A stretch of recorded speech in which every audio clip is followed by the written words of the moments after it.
অনেক ওয়াজ মাহফিলে এক আলেম অন্য আলেমকে ওয়াহাবিদের দালাল বলে ফতুয়া দেয়, তাহলে ওয়াহাবি কি সুন্নি বা কি?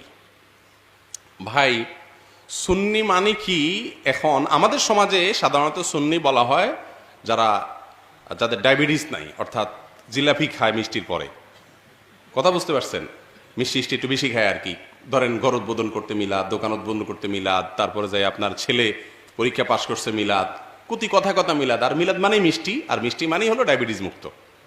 তো সেই জন্য বললাম যে সুন্নি বলতে আমাদের সমাজে বোঝানো হয় মূলত যারা ডায়াবেটিস নেয়, প্রচুর মিষ্টি খায়, জিলাপি খায়, এ হলো সুন্নি আমাদের সমাজের সংজ্ঞায়।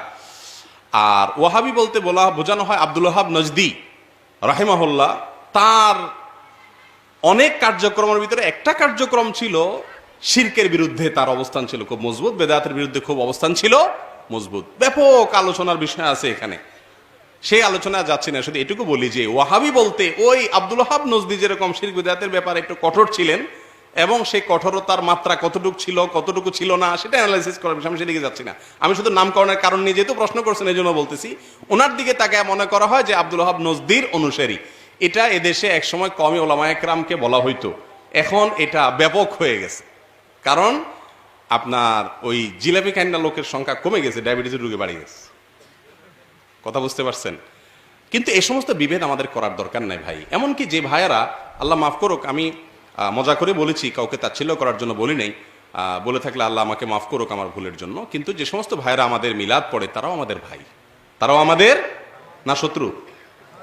মুসলমান তারা যদি আহলে কেবলা হয়ে থাকে, কুফরে আকবর শিরকে আকবর না করে থাকে, তখন মতো আমার ভাই কিনা বলেন? ডক্টর খন্দকার আব্দুল্লাহ জাহাঙ্গীর রহমাল্লাহ বলতেন যে বেদাত করে সেও আমার ভাই, আমার ভাই ভুল করছে। আমার মায়ের পেটের ভাই যদি নেশা করে আমি তাকে শত্রু মনে করতে পারি না, আমার কষ্ট লাগবে তার কাজের কারণে, কিন্তু আমি তাকে ভাই বলে স্বীকার করতে বাধ্য। ঠিক না বেঠিক?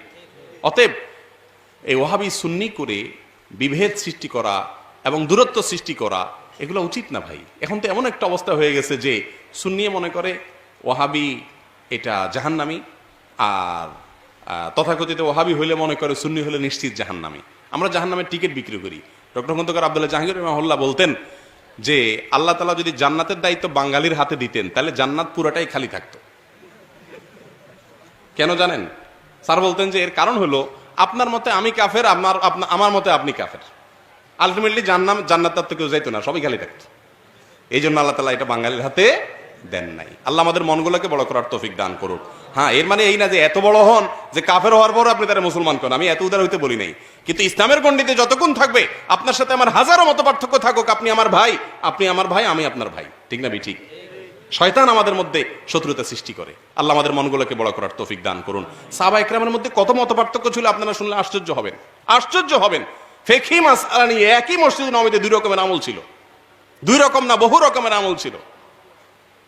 ভিতরের নামাজ নিয়ে আপনি দেখবেন বুখারীর riwayat, আব্দুল্লাহ ইবনে আব্বাস রাদিয়াল্লাহু তাআলা আনহু যে পদ্ধতিটাকে সহি বলতেন না, সেই পদ্ধতিতে মুআবিয়া রাদিয়াল্লাহু তাআলা ভিতর পড়তেছেন।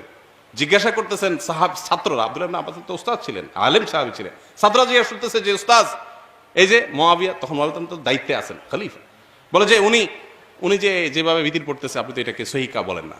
তখন উনি বলেছেন দাহু ইন্নাহু ফাকিহ, বুখারীর riwayat, দাহু ইন্নাহু ফাকিহ, আরে রাখো, তাকে তারটা করতে দাও, সে একজন ফকিহ, না বুঝে করতেছে না। আমরা হলে বলতাম ওরটা হয় নাই, এক্স। ঠিক না ভাই ঠিক? কলিজা দেখছেন কত বড়?